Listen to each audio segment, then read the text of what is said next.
Bonjour à toutes et à tous et bienvenue sur cette vidéo de psychoastrologie où nous regardons comment se configurent les planètes sur une semaine afin d'en déterminer l'ambiance générale. Donc là, nous sommes sur la semaine du 7 au 10 août 2025. Alors c'est parti, déjà je fais le tour des configurations de cette semaine. Donc le soleil est rentré dans le deuxième décan du Lion. En astrologie ésotérique, ce deuxième décan est gouverné par Jupiter. Nous allons avoir dans la semaine, samedi 9 août, la pleine lune. Or, c'est une pleine lune qui est très reliée à l'amour. D'ailleurs, c'est la Sainte Amour. Je vous en reparle. Mercure est en Lion en rétrogradation jusqu'au lundi 11 août. Il va être en conjonction avec le Soleil le 1er août. Donc là, on a quand même une intensification de l'énergie du Lion, qui est donc très reliée à l'amour. Jeudi 7 août, Mars va rentrer en Balance, quittant donc le signe précédent, c'est-à-dire la Vierge. Saturne et Neptune sont en conjonction et en rétrogradation en Bélier. Uranus est en Gémeaux. Jupiter et Vénus sont en Cancer. Pluton rétrograde en Verseau et le nœud nord est en Poisson. Donc nous avons un petit peu de tous les éléments, en tout cas en début de semaine, mais il est vrai que la Terre va être beaucoup moins représentée puisque Mars s'en va de la Vierge pour rentrer dans la Balance. Donc on peut dire qu'en fin de compte, les deux éléments dominants sont quand même nettement le feu et l'air. Donc ambiance générale, c'est une semaine qui est puissante sur les plans du cœur et aussi de la réorientation mentale et des relations humaines, à la fois sur un plan personnel et sur un plan collectif. La semaine est marquée par un fort rayonnement solaire, le Lion, dans son deuxième décan, relié à Jupiter. Jupiter, en astrologie ésotérique, c'est la planète de l'expansion de la conscience. Elle est gouvernée par le rayon 2, le rayon d'amour, de sagesse. Donc, elle stimule une conscience élargie. Elle invite à revoir aussi la façon dont on se perçoit en termes d'identité. L'identité solaire du Lion. Sommes-nous identifiés à notre ego personnel ou alors, sous l'impulsion de Jupiter, pouvons-nous tendre à percevoir ce qui est davantage de l'ordre de notre identité d'âme spirituelle. C'est le cœur spirituel que cette semaine, d'autant plus encore une fois qu'il va y avoir la pleine lune, va nous inviter à contacter. Cette pleine lune donc coïncide avec la Sainte Amour, ce qui intensifie les thématiques de l'inclusion, du développement vraiment du cœur, de l'énergie du cœur. Et puis, puisque Mars rentre en Balance avant la pleine lune, ça veut dire aussi qu'elle met en avant cette configuration, la thématique des justes relations. Ça met l'énergie d'action au service de l'harmonie, les partenariats, la bonne entente, la cordialité, le respect des points de vue différents. Voilà, Mars en Balance, on cherche à s'entendre au-delà des différences. Ça aussi, par rapport à l'ego personnel, ça peut demander un vrai défi. En toile de fond, on a toujours une grande tension transpersonnelle entre le feu des commencements, Saturne, Neptune en Bélier, donc aussi Uranus en Gémeaux en termes de commencement, et l'eau, entre le feu et l'eau, de l'imprégnation et de la matrice, puisque Jupiter et Vénus sont en Cancer. L'air, notamment l'air de Pluton en Verseau, a pour effet de provoquer, en tout cas cherche à provoquer un éveil collectif. Un éveil de la conscience collective. Donc il y a aussi un enjeu à travers la pleine lune du mois du Lion sur le rapport entre comment je me perçois, qui je suis et ce que j'amène, ce à quoi je contribue, comment je me positionne au sein du collectif. Donc le soleil dans le deuxième décan du Lion éclaire le besoin de rayonner depuis le cœur, non pour être vu, on va voir ça d'ailleurs avec les degrés sabiens par la suite, mais pour se connecter à sa vérité d'être, à son authenticité, à sa propre lumière intérieure et de la trouver, affirmer sa juste place, rayonner dans un but qui est un but spirituel, de servir la vie, de servir l'évolution de la conscience, de manifester le meilleur de soi-même pour en quelque sorte participer à créer un monde meilleur. Jupiter, donc gouverneur de ce décan, élargit la conscience vers l'amour désintéressé, impersonnel, global, et donc au-delà des dichotomies, des dualités, de voilà, c'est qui a raison, c'est qui a tort, on dépasse ça avec cette invitation à l'inclusivité du cœur. C'est une semaine pour réconcilier amour personnel et amour universel. Le feu du lion peut être magnanime ou tyrannique selon le niveau d'alignement. L'enjeu est donc de centraliser l'être dans le cœur et non pas dans l'ego personnel, individuel qui sépare et aussi critique, juge, etc., etc. Donc Mercure rétrograde toujours en Lion, poursuit son travail de révision intérieure de nos schémas mentaux liés à l'image et l'expression de soi, avec la conjonction Soleil-Mercure du 1er août, encore active en début de semaine. On est dans une phase de qu'on pourrait appeler de réinception mentale. Des idées nouvelles émergent et on peut le souhaiter, elles émergent du cœur. Il y a des prises de conscience accrues sur qui je suis, mais qui je suis vraiment fondamentalement en essence. Il y a plus de conscience sur des qualités essentielles que l'on possède ou une créativité qui cherche à se manifester davantage. Donc tout ça peut être éclairé. Les schémas anciens liés par exemple à des besoins d'attention, de reconnaissance, liés à une certaine image de soi que l'on veut donner, sont aussi amplifiés. Donc l'idée c'est qu'est-ce que l'on fait de ces anciens schémas? Est-ce qu'on adhère encore à ces besoins d'attention et de reconnaissance, peut-être d'adhésion à des conventions, des conditionnements, ou est-ce qu'alors, avec cette impulsion d'élévation de cette énergie du cœur, on accompagne vers une énergie de transmutation? L'ego personnel peut diminuer au profit de l'identité spirituelle. On tend vraiment vers ça alors qu'on approche de la pleine lune de samedi. Ceci dit, ça accroît une forme de tension et de dualité parce que l'ego personnel, la personnalité, elle a tendance à vouloir quand même garder le contrôle. Et puis, il peut y avoir aussi un peu de doute. C'est pas forcément très clair. Les anciens schémas sont quand même bien résistants. Donc, il y a un côté effectivement très soutenant sur le plan de l'élévation de la conscience et en même temps, ça s'accompagne nécessairement de la remontée aussi des résistances à cette évolution de la conscience. Donc ça demande aussi d'activer d'autres qualités du lion telles que le courage et la puissance d'être pleinement soi-même dans cette identité supérieure, la détermination aussi à affirmer cette identité supérieure. Sinon, il y a un risque de renforcer l'identité inférieure. C'est comme la fameuse crise de la quarantaine où soit on va en quelque sorte rétro-pédaler et repartir sur des vieux schémas, peut-être des manques, des choses qu'on n'a pas pu réaliser, et donc on revient presque dans l'adolescence pour ne pas dire dans l'enfance, ou alors on a mûri, on a maturé, on est plus conscient de ce que l'on est, plus conscient aussi de ce que l'on peut et veut apporter dans ce monde, et là on peut vraiment passer un cap. La pleine lune donc du 9 août, qui est encore une fois la Sainte Amour, se place dans la lignée de celle du mois du Taureau. Là, on avait une des grandes fêtes spirituelles qui était la fête du Vésac. En fait, c'est intéressant de voir comment les signes de la croix fixe, qui est donc la croix de la conscience, la croix de la lumière et donc la croix de l'amour sont justement reliés à l'amour, puisque si on prend donc le Taureau, on a la fête du Vésac.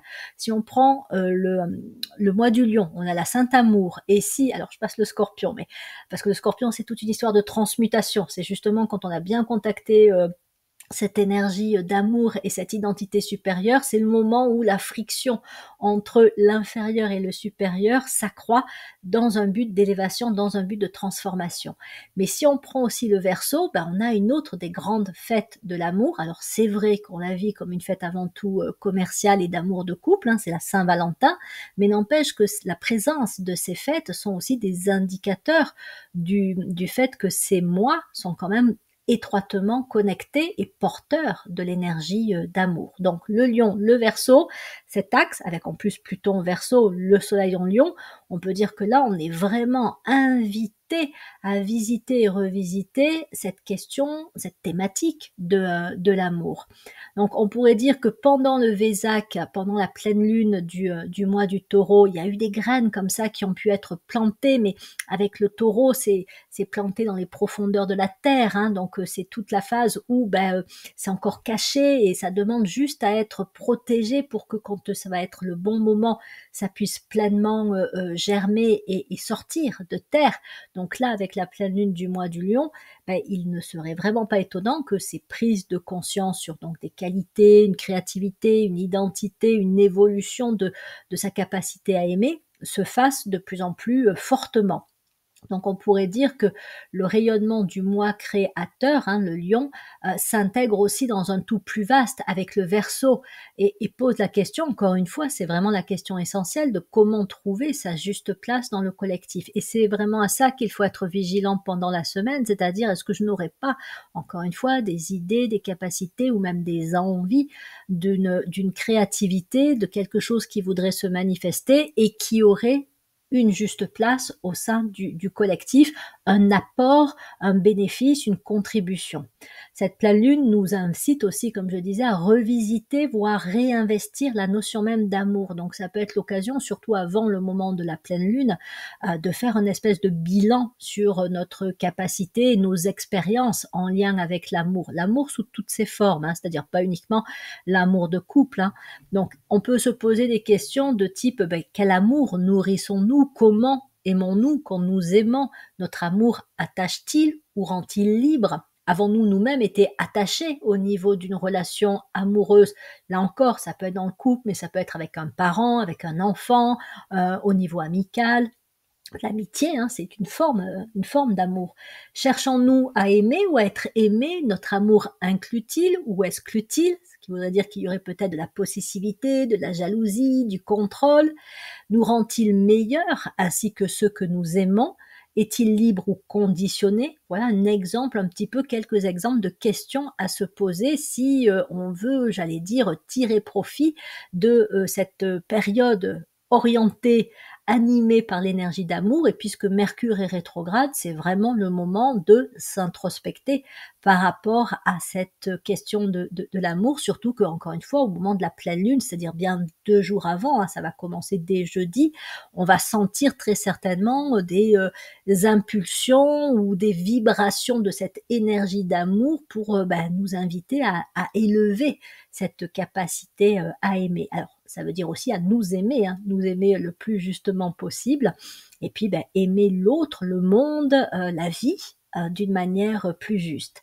Donc à côté de ça, il y a encore évidemment de l'eau, hein, dans les configurations actuelles, hein. Le Cancer est très présent, Jupiter, hein, Vénus s'y trouve, et le pouvoir de l'eau par rapport à ces configurations, c'est le pouvoir aussi de s'imbiber, d'absorber quelque part jusqu'au niveau cellulaire, hein, dans l'eau de notre corps, ces énergies qui sont celles qui gravitent autour de la pleine lune du mois du Lion.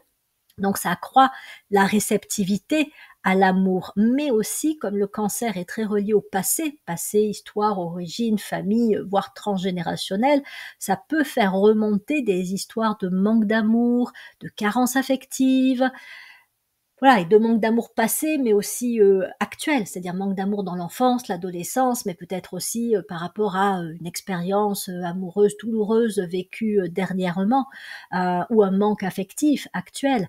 Donc ça peut aussi là encore accroître des tensions et des dualités. Mais n'empêche que si, alors on ne, comment dire, on ne ressasse pas ce passé. On peut faire un constat de oui, effectivement, voilà, on n'a peut-être pas eu suffisamment d'amour, reçu suffisamment d'amour dans l'enfance, mais on évolue et on peut s'imprégner, vraiment capter cette énergie d'amour et faire que, puisque vibratoirement ça nous change de capter ce type d'énergie, enfin tout type d'énergie nous change, mais quand on est changé par des énergies basses, c'est quand même pas génial. Alors autant se connecter à des énergies élevées telles que l'amour avec un grand A, à ce moment-là, voilà, on peut chercher vraiment à s'en imprégner, à la faire rentrer cette énergie d'amour jusque dans nos cellules pour que cela change notre rayonnement et que éventuellement on puisse attirer aussi une autre forme d'amour venant de l'extérieur, hein, attirer d'autres types de personnes que ce qu'on a pu attirer si on a eu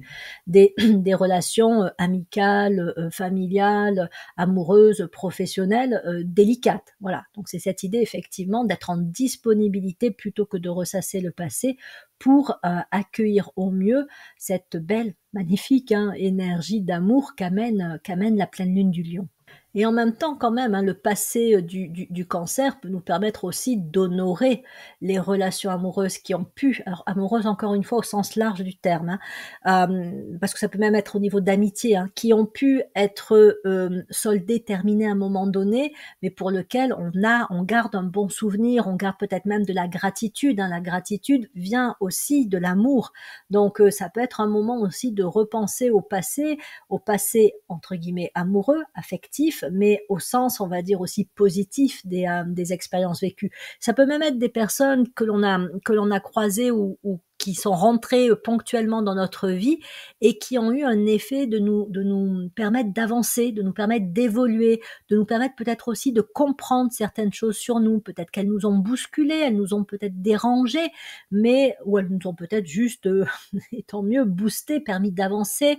Elles nous ont fait progresser et donc ça aussi, c'est une manifestation de l'amour puisqu'encore une fois, l'amour et l'évolution de la conscience, ça va ensemble. Donc toute expérience, toute rencontre, toute personne qui nous a permis d'évoluer, ben, peut-être que pendant cette semaine qui prépare donc à la pleine lune du lion, on peut en profiter pour ben, exprimer une forme de reconnaissance, de gratitude, repenser à ces personnes et à ces expériences du passé. Et pourquoi pas aussi l'exprimer face à des personnes avec qui on vit une relation et il y a vraiment une connexion de cœur. C'est le moment, on va dire, idéal de verbaliser aussi hein, notre amour et notre reconnaissance. Et là encore, on peut le faire même vis-à-vis de nous-mêmes. On peut dire de quoi on est fier par rapport à ce qu'on a pu accomplir, réaliser, surmonter, dépasser, là où on en est dans notre vie. C'est pas un amour qui diminue l'autre, au contraire, puisque à partir du moment où on se reconnaît pleinement soi-même, c'est plus facile de reconnaître l'autre tel qu'il est aussi.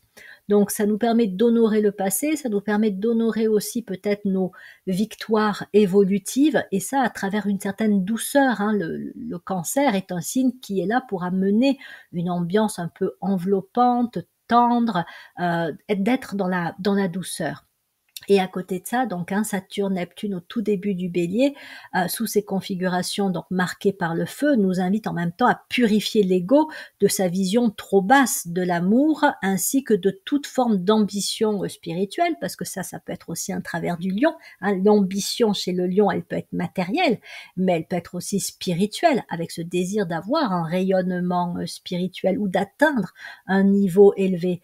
Or, si on en fait un objectif au détriment peut-être d'un service que l'on peut amener au détriment de notre identité réelle, spirituelle, on passe complètement à côté de la plaque, hein, de l'objectif de l'évolution de la conscience.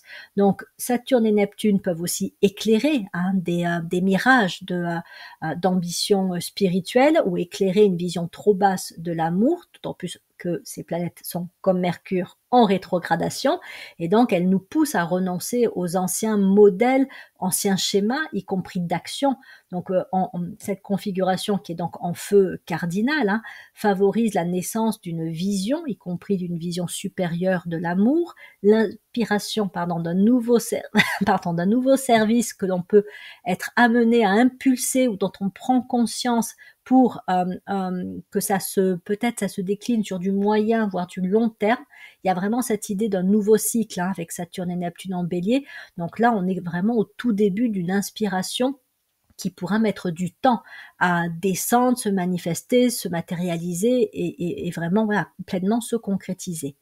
Et donc, comme je disais, un Mars qui rentre en balance jeudi 7 août hein, nous invite à agir avec justesse dans la relation. Elle encourage la coopération, la diplomatie, la cordialité, la bonne entente, la recherche même globalement d'équilibre en toutes choses. Là aussi, ce n'est pas que dans les relations avec les autres, c'est aussi dans les relations avec soi-même, mais ça peut être dans la relation au temps, le juste usage du temps, à savoir quand prendre une décision, quand passer à l'action ou quand privilégier la réflexion, tout ça, la balance a un rôle important. Et donc Mars en balance, c'est prendre pleinement en compte le facteur temps. Ne serait-ce aussi que quand une idée peut arriver, c'est de savoir est-ce qu'il va falloir que j'y aille là à fond les ballons très vite ou alors bon attends, il va falloir que l'idée elle mature un petit peu ou que j'aille chercher des informations ou que j'attende que ce soit vraiment le bon moment pour manifester cette idée. Et puis donc Mars en Balance stimule le désir de vivre un amour relationnel plus juste.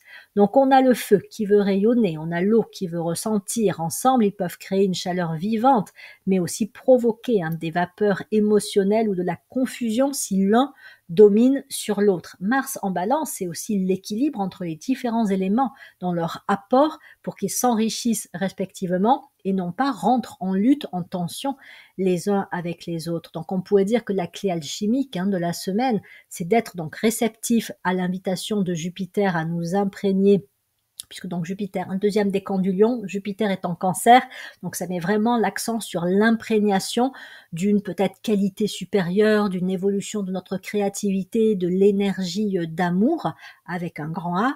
Il peut s'agir aussi de purifier le feu de l'ego par l'eau de l'humilité, ou alors de réchauffer l'eau de la sensibilité par le feu du courage du cœur. Tout dépend de ce que l'on vit, peut-être en excès ou en manque, selon si soi-même, dans notre thème de naissance, nous avons plutôt l'élément feu ou plutôt l'élément eau qui est dominant.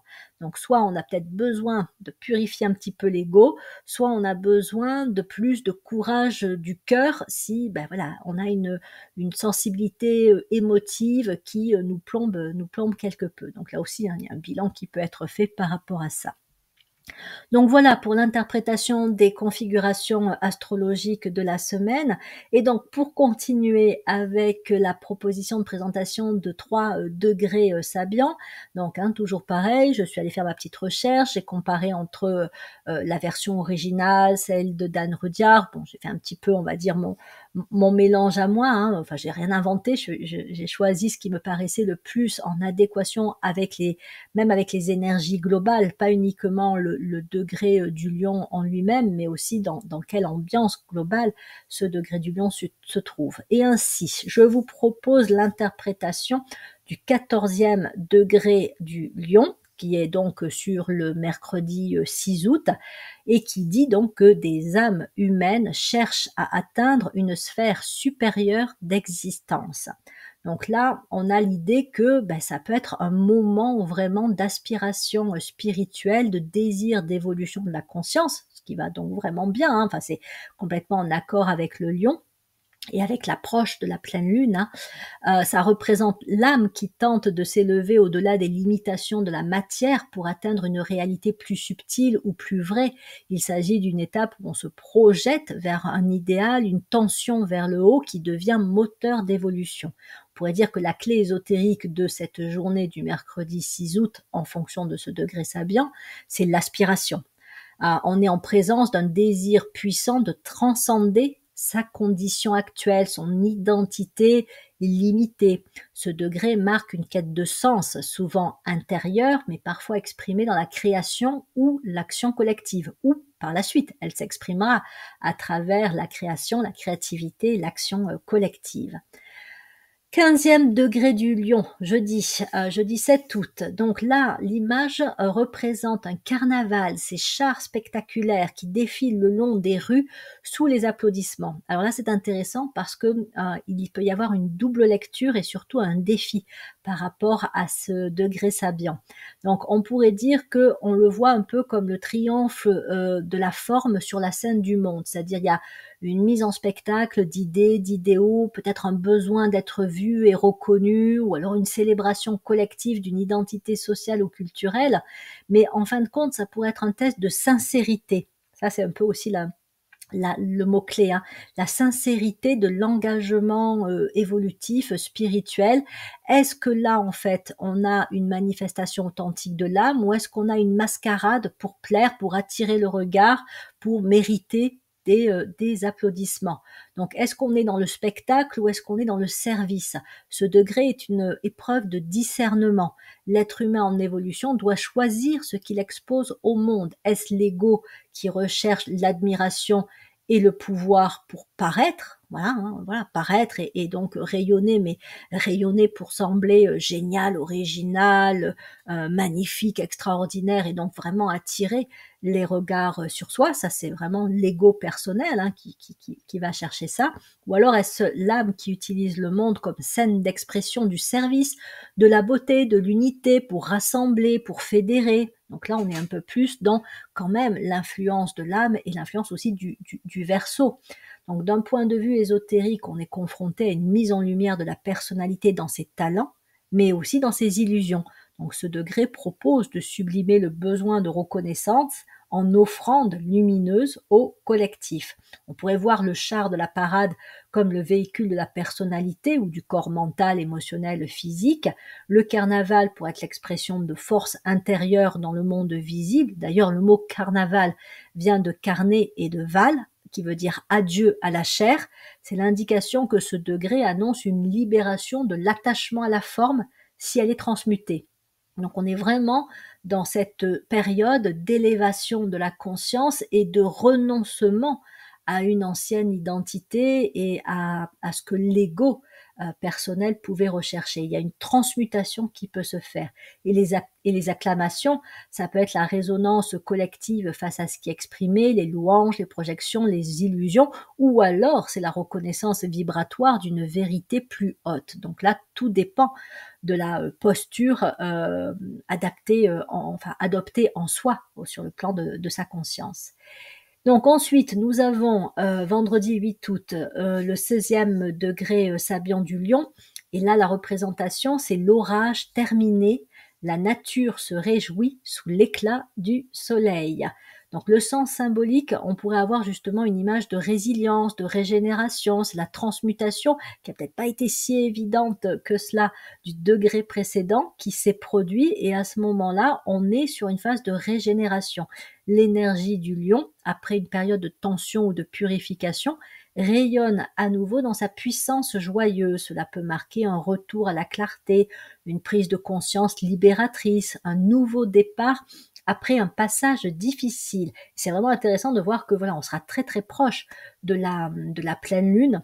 Donc ça peut vraiment être un moment de forte tension vibratoire intérieure, mais aussi peut-être de prise de décision sur la posture que l'on adopte. Est-ce qu'on reste dans les sphères de l'ego personnel ou est-ce que sous cette impulsion à l'élévation, même si encore une fois ça nous met en tension, ben voilà, on fait le choix de, j'allais dire du plan de l'âme, c'est-à-dire de tendre davantage à vivre en tant qu'âme. Donc la clé ésotérique de ce 16e degré Sabian, c'est donc il marque une phase d'intégration. L'orage représente les tensions karmiques, les conflits intérieurs, les conflits entre l'ego et l'âme, ou encore les tempêtes de transformation. On est un peu dans une crise initiatique qui peut être accentuée d'ailleurs par Saturne et Neptune en bélier. Et donc, quand la tempête se termine, il ne reste que la lumière du soleil qui symbolise l'âme révélée, la nature elle-même régénérée, symbole de la personnalité qui a été purifiée et qui est donc encore plus réceptive à la lumière supérieure. Il n'y a rien de plus beau qu'un paysage avec ces gouttes d'eau qui restent encore après l'orage et le soleil qui arrive et qui illumine. C'est voilà, on peut imaginer que c'est aussi ce que nous pouvons vivre sur cette semaine. Et donc en ésotérisme, ce degré illustre le processus alchimique de transmutation. Le chaos, la tempête, devient ordre, la lumière, et l'ego s'efface, la clarté de l'âme peut inonder la vie. Ben voilà, je trouve que c'est une conclusion qui tombe à point par rapport à cette vidéo de présentation de l'ambiance astrologique de la semaine. Il ne me reste donc plus qu'à vous souhaiter une très bonne semaine autour de l'amour avec un grand A, mais peut-être aussi avec un petit A. Et puis toute cette impulsion, tension à l'élévation de la conscience, je vous souhaite de la vivre avec le plus de joie, de légèreté possible. Je vous souhaite une très bonne semaine et vous dis à bientôt pour de prochaines vidéos de psychoastrologie.